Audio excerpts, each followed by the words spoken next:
Friends, welcome to this edition of our Northwest Synod podcast. And today my guest is Michael Harvey. Michael is working with us over a 3-year period to develop a culture of invitation in our Synod churches. And today we're going to be talking about the power of how are you? Michael, welcome. Tell me something about the significance of that title, the power of how are you? I think we're in a society, Lawrence, where the how are you, when we ask people that question, is always answered with the word fine. However, when people really realize that you mean it, very often I've found is that people suddenly open up. They open up a story about themselves. Sometimes that story has got pain and hurt and worry and anxiety about it. It might be something that's happening to themselves. It might be something happening in their family or in their community.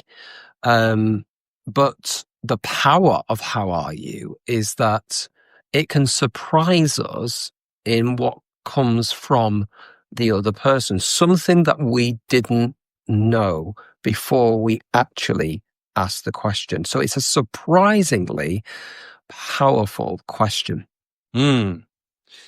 Yes, and I want, before we dig deeper into that, let's just go back to the difference between the genuine how are you, which is asking about people and saying, I'm here for you, I'm interested in you, I care for you, I want to be of help. What is happening?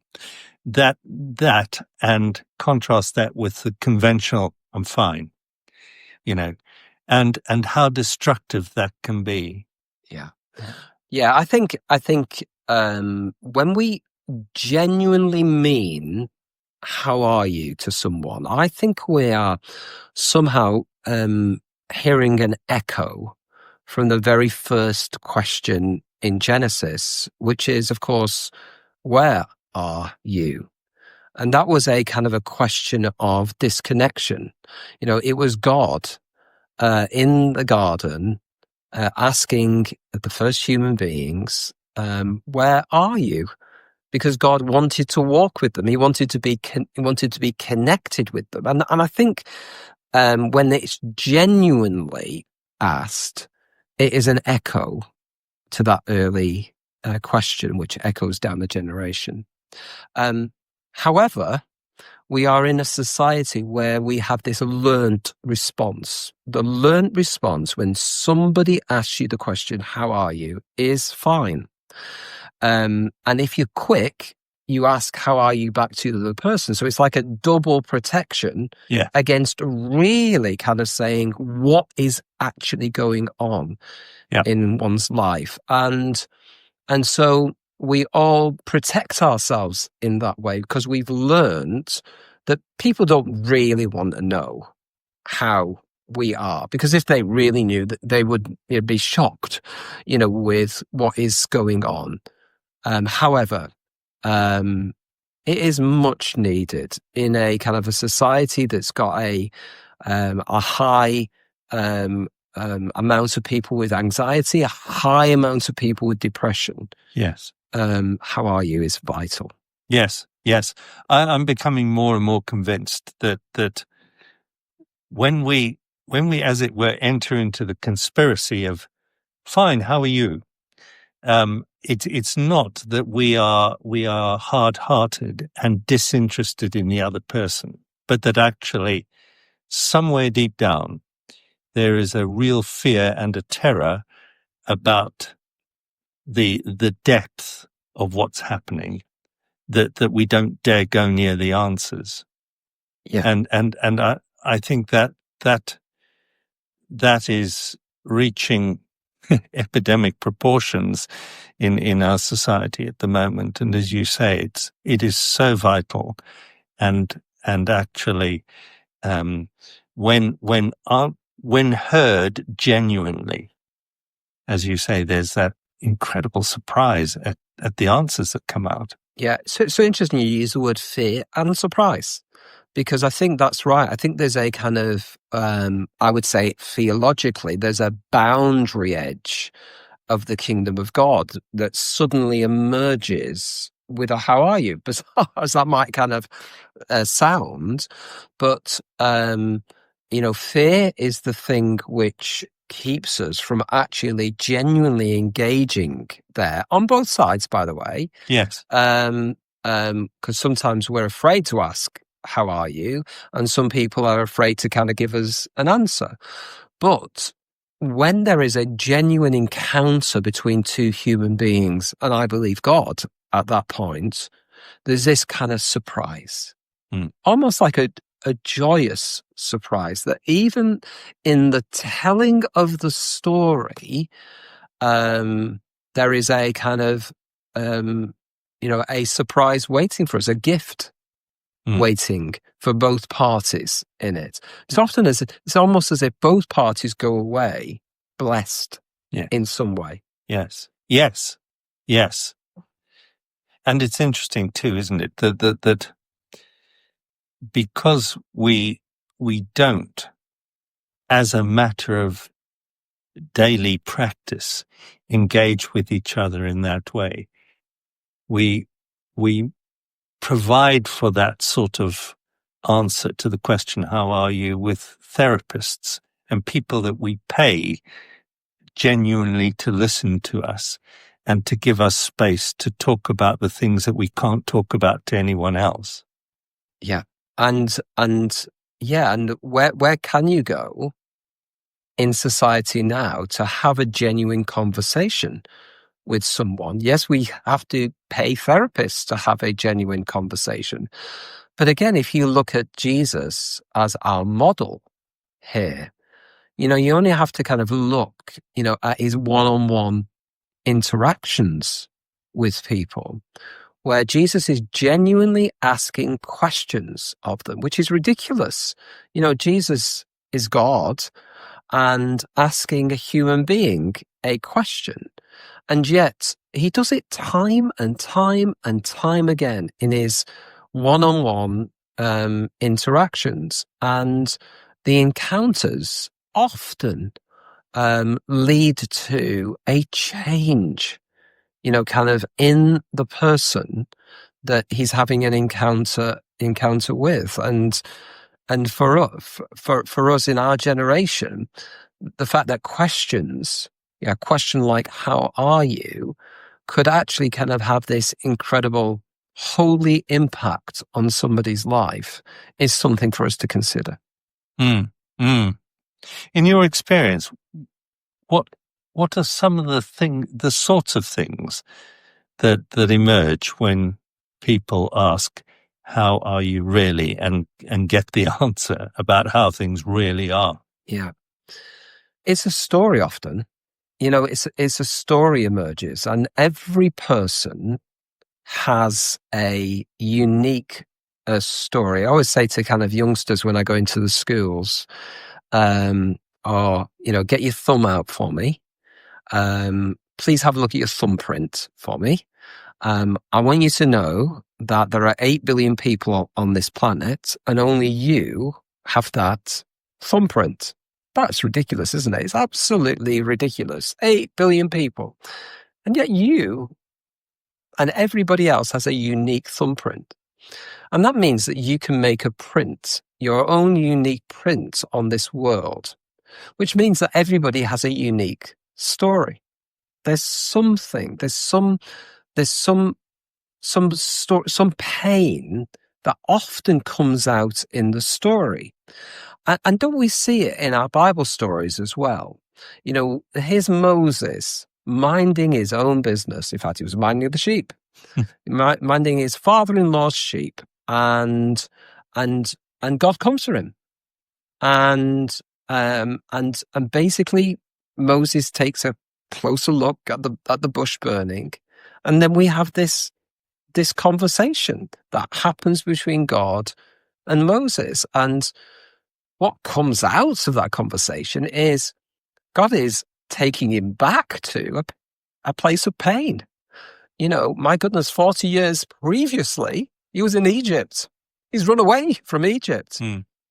But God appears to want to actually redeem that in some way, wants to use, something that was painful because it had real meaning. It was something to do with your story as to who you were and who you could be, that actually kind of, when we get people to tell their story, it pours out of them because it's their story and they've remembered it in a particular way. And often it just needs somebody to listen, somebody to almost kind of birth something new from the story. Not by, kind of telling them what to do. Not at all. It's just by Christ in you, the hope of glory. That's something, of incarnational proportions, which means, God is in the midst of the conversation that happens. Yeah. I'm glad you say that because reflecting on my own experience of Acorn, so often the names I get are not people from outside of the church, but inside of the church.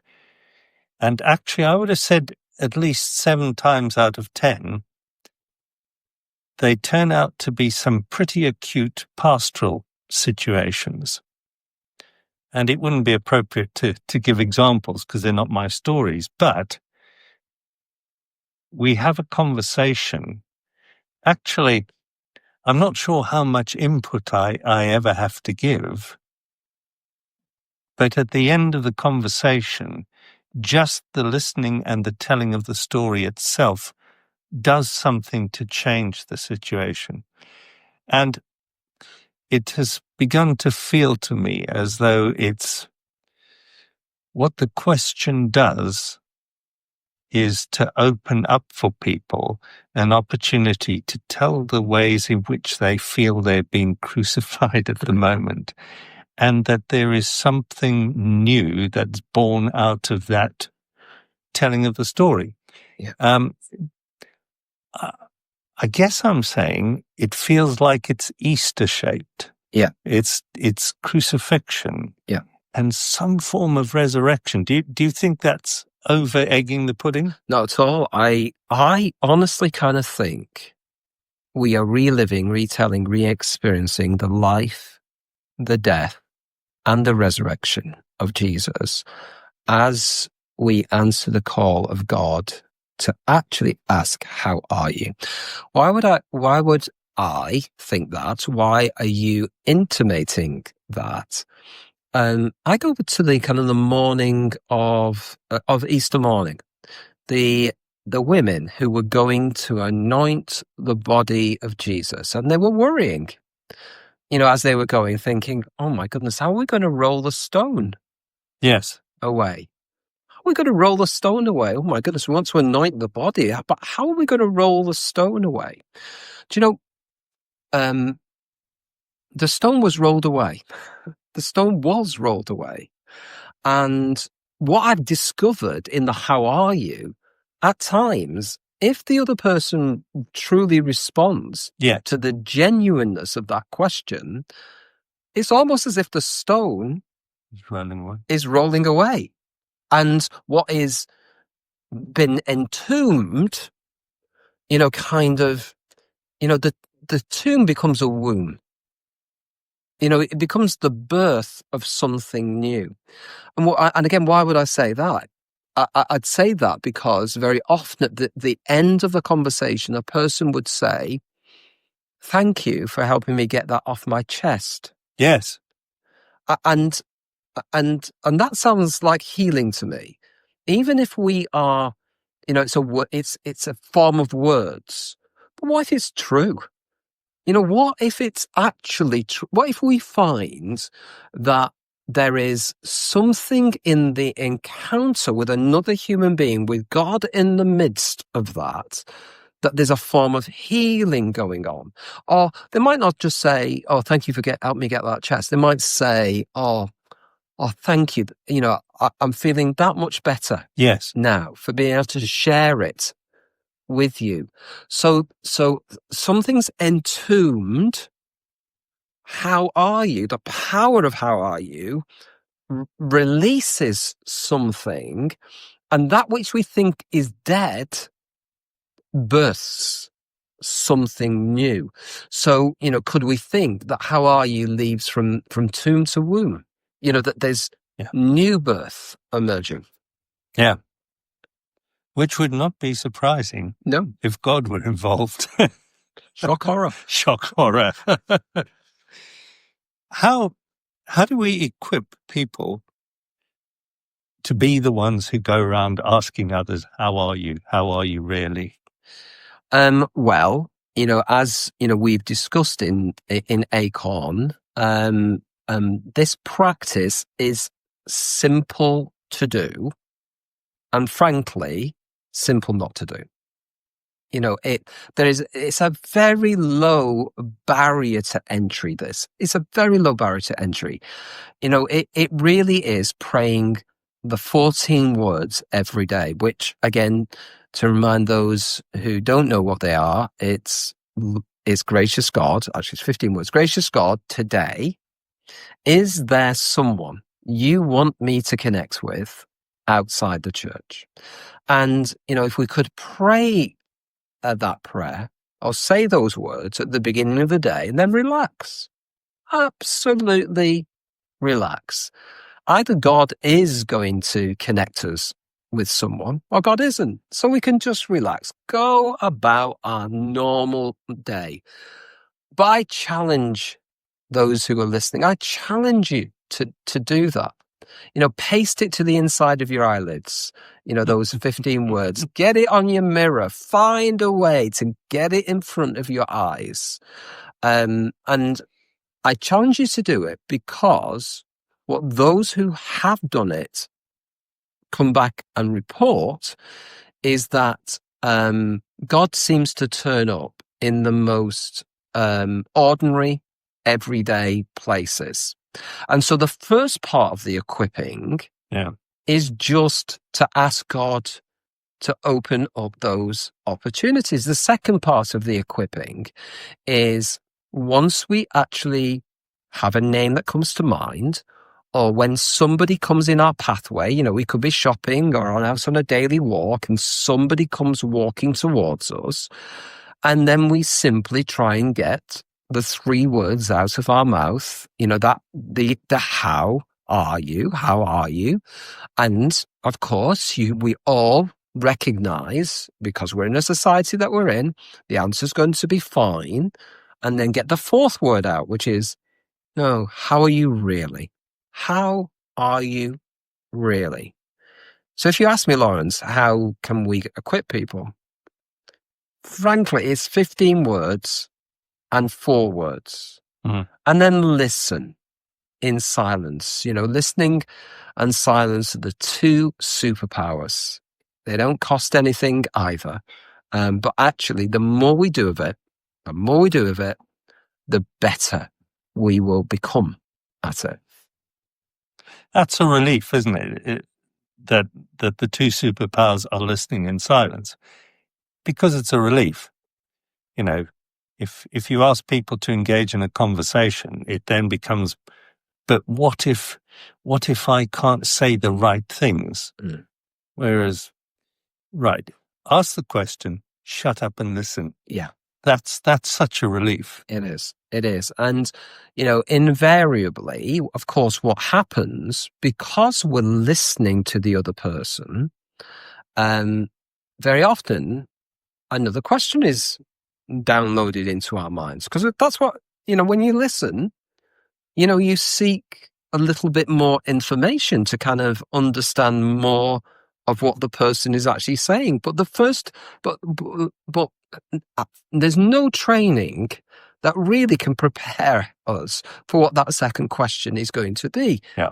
The thing we have to rely on is the superpowers, which are free absolutely free, listening and silence. But what gets downloaded in that is probably another question, which helps the other person tell a little bit more of their story. Power of how are you? Thank you very much, Michael. My pleasure. Is there anything else that we need to do? I think that's great. No, I think that's great. And clearly